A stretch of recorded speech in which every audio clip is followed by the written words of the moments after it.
Misalkan mereka subuh-subuh dulu nih kan, subuh-subuh dulu datang ke kota, mereka open posisi, pasang TPSL dulu, otomatis. Gak ada trader. Yang nomor 11 ditambahin Kak, Nggak ada trader.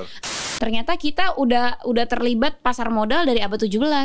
75% profesi PNS bakal punah dalam 5 tahun ke depan. Wah, apakah ini gara-gara Juga concern utama ya untuk menjadi trader yang konsisten. Jangan sampai ketika uang salary kalian ya, jadi kan ada yang namanya dana darurat.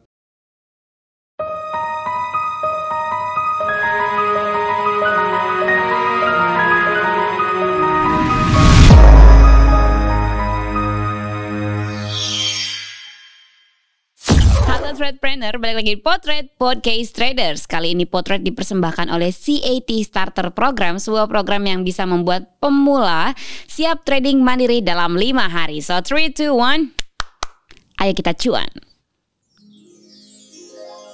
Wah, sudah hadir bersama kita Hyung Obed. Halo Kak Sinta. Halo Hyung Obed. Sapa-sapa dulu dong teman-teman. Halo teman-teman semuanya. Halo teman-teman, selamat pagi, siang, sore, malam, tergantung kapan Anda menyaksikan acara ini. Jadi kita hari ini mau bicara soal Introduction to Financial Market. Oke, seru banget topik itu kayaknya. Seru, oh ya, seru banget ya. Berhubung kamu juga katanya baru masuk CAT Certified Program. Betul, baru saja untuk Baru saja. batch ke-27 ini ya. Oh ya, batch ke-27.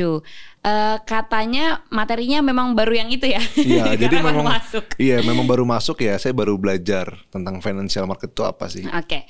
Jadi apa sebetulnya financial market, Hyung Obed? Ya jadi dari artinya sendiri ya, financial market itu kan memang tempat biasanya orang itu berkumpul untuk mencari uang. Jadi memang di dalam financial market itu sekerumunan orang ya, bahkan bisa dalam bentuk korporasi ya, dalam bentuk perusahaan itu mereka tuh akan mencari uang di dalam financial market. Jadi memang biasanya financial market itu digunakan oleh perusahaan itu untuk mencari modal. Biasanya itu mereka IPO kan kalau untuk di bursa saham. Jadi Initial mereka IPO. Public Offering. Betul sekali Kak Sinta. Oke, jadi itu kalau di pasar modal. Iya.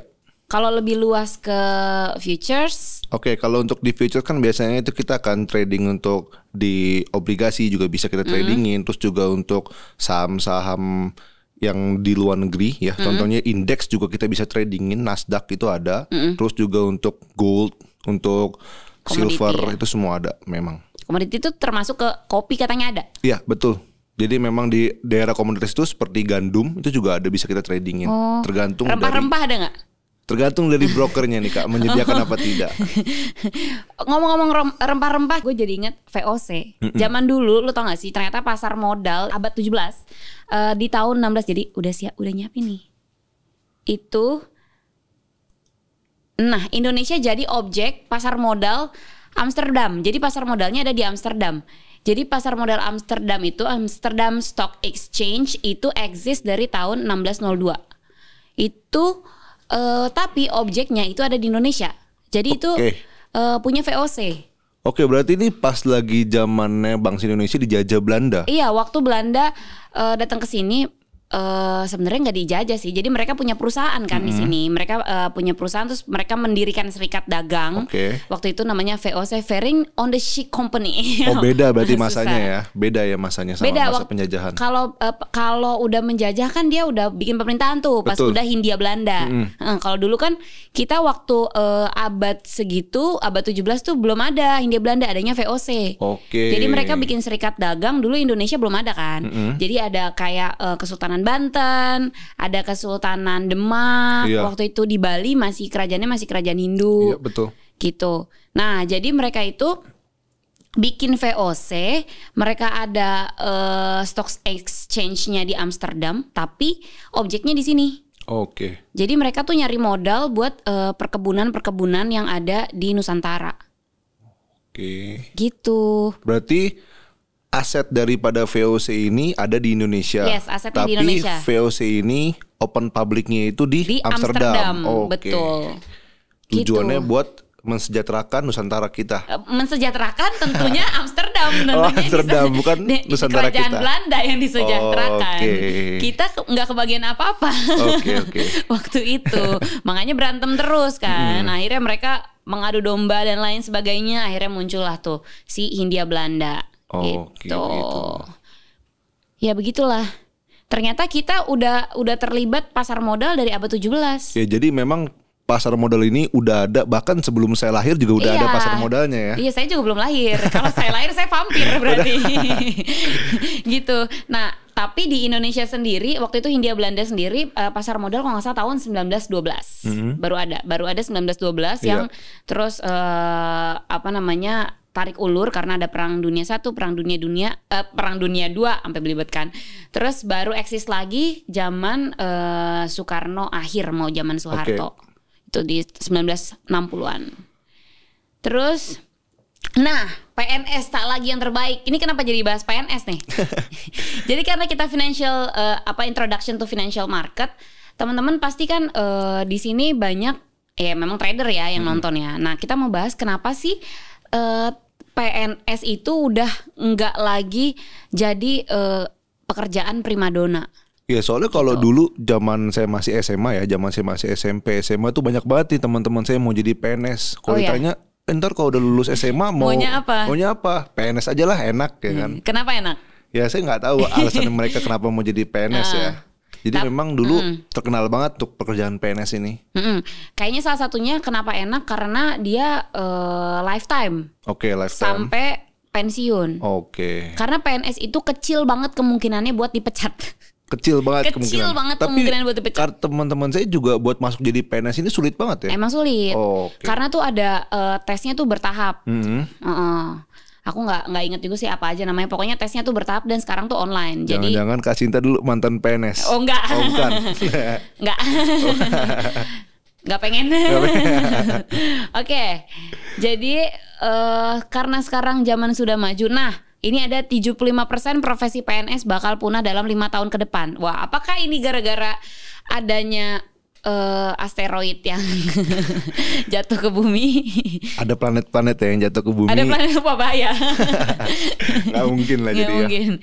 Ya, jadi 75% profesi PNS bakal punah dalam 5 tahun ke depan. Kenapa? Karena kayaknya karena industri 5.0, jadi orang-orang yang kayak kerjanya di bidang administrasi mungkin akan bukan sedikit banyak tapi memang akan dikurangi ya dengan robot, artificial intelligence, sistem dan lain-lain. Itu kan pasti mereka terdiskualifikasi dengan sendirinya gitu. Oh, berarti kalau misalkan kita mau samain ya kasusnya berarti sama kayak yang dulu suka jaga jalan tol ya. Oh iya. Yang di kasir-kasir jalan tol kan sekarang semua udah pakai e-tol.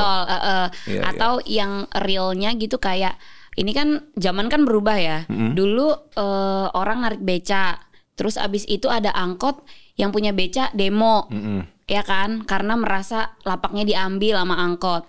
Terus abis itu sekarang ojek online. Berapa tahun lalu angkot demo karena merasa lapaknya diambil ojek online gitu. Jadi ya zaman kan berubah, teknologi makin maju. Pasti kan setiap pekerjaan pasti dia punya kenaikan gitu ya, dalam bidang teknologi gitu loh. Ada perbedaannya tiap regenerasi lah, regenerasi di pekerjaan masing-masing. Termasuk mungkin di bidang administratif pasti bakal banyak berkurang. Nah, gimana buat trader sendiri kira-kira, Bet? Apakah trader itu bisa jadi satu pekerjaan yang tetap gitu, yang bukan sampingan gitu? Nah, pertanyaannya kira-kira sanggup gak nih jadi trader? Oh gitu. Kenapa gitu? Karena memang trader itu ya, trader sama yang bagian menganalisa atau analis ya, yang bagian riset itu beda. Oh gitu. Trader harus punya psikologi yang bagus. Kalau analis mereka harus punya sudut pandang ketika melihat market itu yang bagus. Analis belum tentu bisa trading. Trader belum tentu bisa menganalisa. Oh gitu. Jadi memang saling kontradiksi nih antara analis dan juga trader. Jadi memang ketika kita mau menjadi seorang trader, itu kan trading psikologi kita harus bagus. Ya kan? Cara kita menentukan kapan kita akan masuk di dalam market dan juga momentumnya yang tepat itu kapan. Jadi memang ketika seseorang memutuskan untuk menjadi trader, belum tentu setiap kali mereka trading itu untung terus. Bisa aja nih, karena banyak dari pengalaman teman-teman saya ya ketika mereka curhat gitu. Mereka curhat, ketika saya trading sekali dapat cuan, dapat profit. Tapi ketika kedua kali mereka tes dan juga trading psikologinya buruk ya, money managementnya apalagi nggak ada, itu ancur-ancuran. Jadi pertama kali profit, kedua kalinya bukannya profit, modal sama profitnya hilang semua. Kalau gitu yang pertama kali berarti apa? Beginner luck? Iya, beginner luck bisa. Jadi memang kita di dalam trading itu juga ada unsur hokinya juga ya, ada unsur lucknya juga. Jadi memang ketika kita analisa nih, kadang mungkin teman-teman yang di rumah sering banget nih ketika analisa coba bullish trend gitu.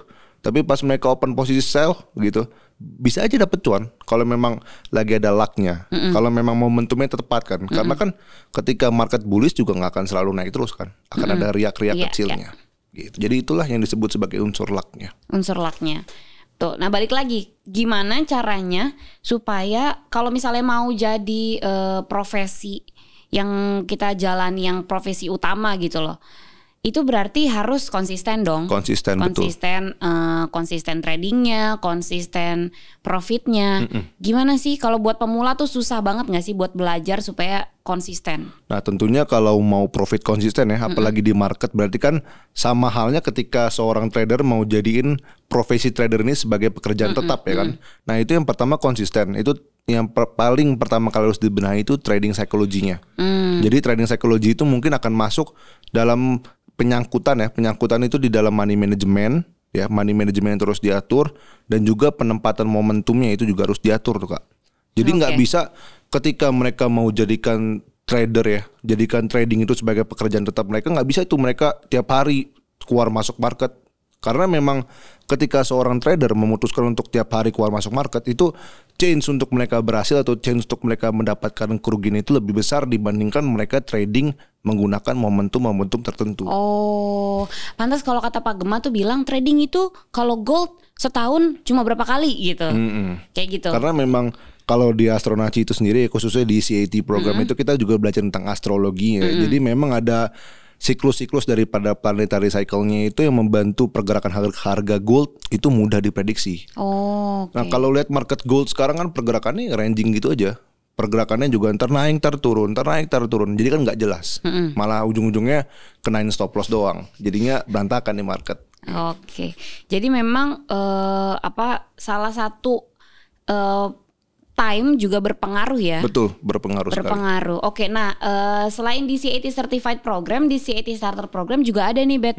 Itu materi soal astrologi trading, tapi memang untuk yang basicnya. Gitu. Jadi teman-teman yang mau belajar basic astrologi trading bisa masuk ke CAT Starter Program. Nah, nanti akan dilangsungkan bulan Januari. Teman-teman bisa daftar sekarang karena masih ada early bird price. Lumayan diskonnya banyak. Lumayan. Berapa tuh Kak? 28% something, hampir 30% dari 7 juta. Tadi 7 juta jadi 5 juta. Duit tuh ya. Lumayan sisa 2 juta kan? Iya lumayan. Bisa buat trading. Iya bisa buat trading. Iya benar. Nah ini 10 jenis pekerjaan paling dicari selama 2021. Digital marketing, retail, pemasaran, korporat penjualan, terus seni kreatif, desain grafis, pembelian, manufaktur, logistik, IT komputer, keuangan. Gak ada trader. Yang nomor 11 ditambahin Kak. Gak ada trader. Enggak, bukan gitu Bet. Jadi semua ini trader, tapi sampingan. Trader buat sampingan. Mereka dapat uang gaji ya, uang salary mereka buat trading. Iya, kayaknya sih gitu ya. Nah jadi itu ya, jadi itu juga concern utama ya untuk menjadi trader yang konsisten. Jangan sampai ketika uang salary kalian ya, jadi kan ada yang namanya dana darurat. Ya kan, dari setiap uang salary kita mungkin kita akan menyisihkan nih dana daruratnya. Jadi jangan sampai semuanya uang salary dimasukin di dalam akun. Iya, akun trading. Kenapa? Karena ketika berantakan, hidup juga berantakan. Hancur. Iya, hancur semuanya. Kita kan nggak mau kan hal itu terjadi. Yes, benar. Nah, kalau menurut kamu, kenapa si trader tidak masuk ke dalam 10 posisi ini? Iya, karena memang. Apa belum dilirik? Bukan, jadi memang karena trader itu kan salah satu konsep yang berbeda ya dari jenis-jenis pekerjaan ini. Kalau ini kan memang jenis-jenis pekerjaan yang tetap juga dasar daripada suatu perusahaan gitu.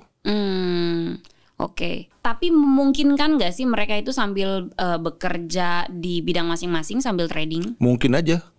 Karena pasti Kasinta juga sambil trading dong. Dikit. Gak ada modalnya. Oke, next. Ini yang tadi nih. Nah, ini nih lucu sebenarnya, petani milenial. Ini ada Pak Ridwan Kamil di gambarnya nih. Nah, jadi semenjak pandemi kan selain ya kita udah pernah bahas di potret-potret sebelumnya bahwa akun dari trading, akun investor itu naik beberapa persen banyak lah selama pandemi kan, karena hype banget. Ternyata selain trading juga pekerjaan yang diminati adalah jadi petani. Jadi petani. Percaya nggak lu? Kurang sih Kak, saya juga belum terlalu dengar nih beritanya. Jadi teman-teman gue banyak Bet. Jadi tuh lagi pandemi, yang bisnisnya akhirnya harus postpone dulu. Terus yang kerja di kantoran ada yang harus dipecat dan segala macam. Ada yang akhirnya beralih jadi petani. Jadi sebelumnya mereka bisnismen. Ada yang emang bisnis kayak punya warung kopi. Oke, punya warung kopi. Terus kan karena pandemi harus tutup cepat ya. Biasanya harus tutup cepat. Jadi mereka jadi petani. Oke, kenapa tuh? Karena nggak tahu. Enggak, karena mungkin memang mereka filosofi hidupnya dari bersumber dari alam, penghasilannya bersumber dari alam gitu. Dan memang ada itu kan butuh ini tertentu ya, apa namanya, skill tertentu. Iya, skillnya betul. Yes, jadi petani tuh nggak gampang loh. Gampang. Itu bibitnya juga ada beda-beda kan. Ada yang bibit unggul, ada yang bibitnya yang biasa aja gitu. Terus juga harus telaten. Iya, harus.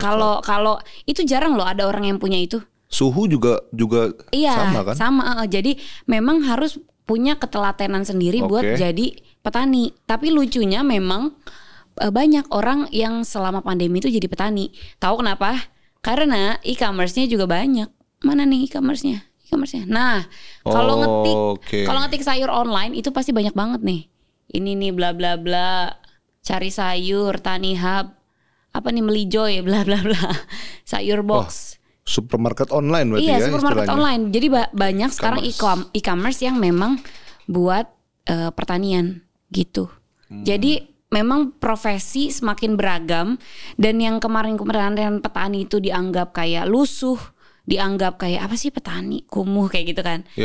Nggak tahu aja petani duitnya banyak. Betul. Udah gitu dengan adanya kemajuan teknologi, mereka jualannya online, jadi memotong rantai ini loh, rantai perdagangannya yang tadinya rantai distribusi ya. Rantai distribusinya yang tadinya mesti lewat Tengkulak dulu. Oh iya, saya juga pernah dengar. Jadi saya pernah review salah satu e-commerce. Jadi memang untuk sayur-sayur online gini ya, untuk e-commerce-nya itu dari kan sebelumnya itu kan dari yang di kampung-kampung lah istilahnya ya. Dari kampung-kampung mereka itu kan harus dikirim dulu pakai mobil. Jadi karena adanya e-commerce ini itu semakin cepat jadi cepet kliennya sendiri ya, seperti retail kita ini. Jadi dapat sayurnya itu lebih fresh. Kenapa? Karena memang waktu pengirimannya itu jadi lebih cepat. Benar gak sih? Iya benar. Iya. Jadi karena kan rantai distribusinya kan diperpendek kan. Iya, betul. Terus juga ini berpengaruh juga sama harga sayur. Jadi nggak ada tuh penimbunan. Kalau dulu kan harga cabai naik karena ditimbun sama si tengkulaknya gitu. Supaya itu harganya dinaikin dulu.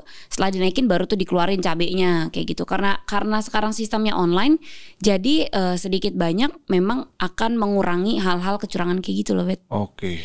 Tapi memang sebenarnya e-commerce sayur online ini ya yang sejenis ini memang bagus sih, karena memang selain mensejahterakan ekonomi Indonesia ya, jadi kan perputaran uangnya jadi lebih cepat ya kan. Selain itu juga mensejahterakan petani-petani yang ada di desa nih Kak. Oh iya. Jadi kan mereka kalau hasil panen ya kan biasanya kan dari tengkolaknya itu kan sengaja ditimbun, ya kan ditimbun dulu, nanti hasil panen yang baru ujung-ujungnya nggak fresh nih. Iya. Kalau nggak fresh kan sayur nggak ada yang mau beli. Iya, terus juga harga. Kalau di tengkulak itu biasanya jahat. Ditekan. Iya, ditekan harganya. Sama dia dibeli murah, sama mereka begitu distribusiin jadi mahal banget. Nah, berarti kalau ini udah rata semuanya ya, pakai sistem. Insya Allah. Pakai sistem. Paling nggak ada goodwill-nya. Iya, ada goodwill. Betul sekali. Oke, Bet. Jadi menurut kamu gimana selama pandemi ini?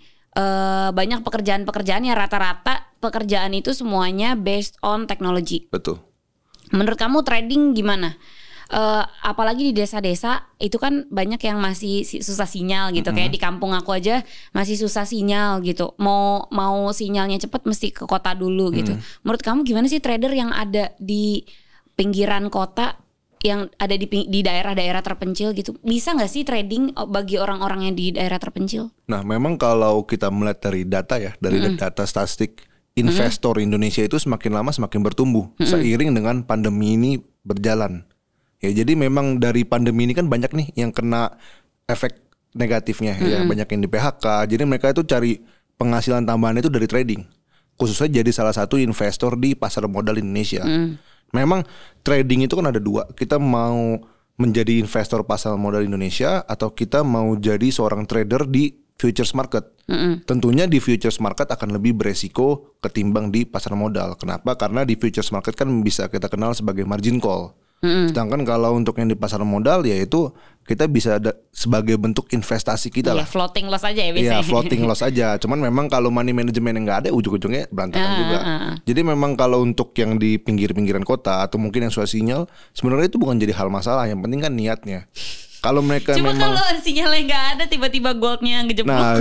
nah jadi kan bisa aja nih mereka, misalkan kalau tradingnya gold ya, kalau tradingnya gold, misalkan mereka subuh-subuh dulu nih kan, subuh-subuh dulu datang ke kota, mereka open posisi, pasang TPSL dulu, otomatis.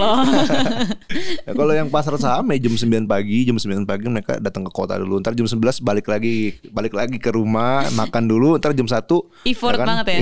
Jam setengah 2 baru mereka trading lagi. Boleh kita kasih challenge ya buat teman-teman yang di daerah yang memang butuh effort sebegitu besar, boleh cerita sama kita biar kita bisa angkat kisahnya kalau kalian udah sukses jadi trader.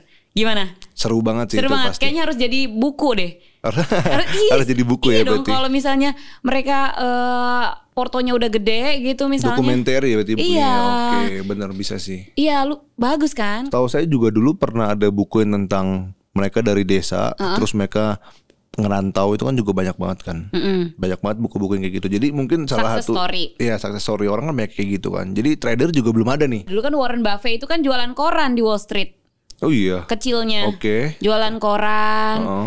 Terus habis itu dari hasil jualan, tapi tetap bapaknya sih kaya juga emang. Cuma maksudnya dia dari kecil tuh udah cari uang, jualan koran. Tapi kan kalau Warren Buffett itu kan sifatnya beda, bukan di pinggiran kota kan. Iya, memang di tengah kota. Iya, di tengah kota. Iya, maksudnya itu kan berasal dari hal-hal kecil kan. Oh, berarti sumber pencariannya itu ya. Dulu kan dia jualan koran, jualan permen, terus hasilnya dibeliin saham. Lama-lama gede gitu. Nah, kalau yang ini memang nggak punya sinyal, harus ke tengah kota dulu gitu kan, naik motor setengah jam sejam baru dapat sinyal gitu. Iya sih, tapi itu bagus sih Kak, kalau udah jadiin film di bioskop ya. Iya kan? Boleh. Kisah sukses trader. Oh iya benar, kisah success story ya. Boleh aku undang di Potret. Nanti ngobrol juga sama Pak Gema, mungkin Pak Gema juga tertarik nih mendengarkan kisahnya. Iya, mantap. Oke, kalau gitu Obed, thank you Hyung Obed untuk hari ini. Kita akan ketemu di potret-potret berikutnya, teman-teman. Jangan lupa Potret dipersembahkan oleh CAT Starter Program. Kalian bisa siap trading mandiri dalam 5 hari. Bisa hubungi ke 0821 6-nya 5 kali 500. Dadah Hyung Obed.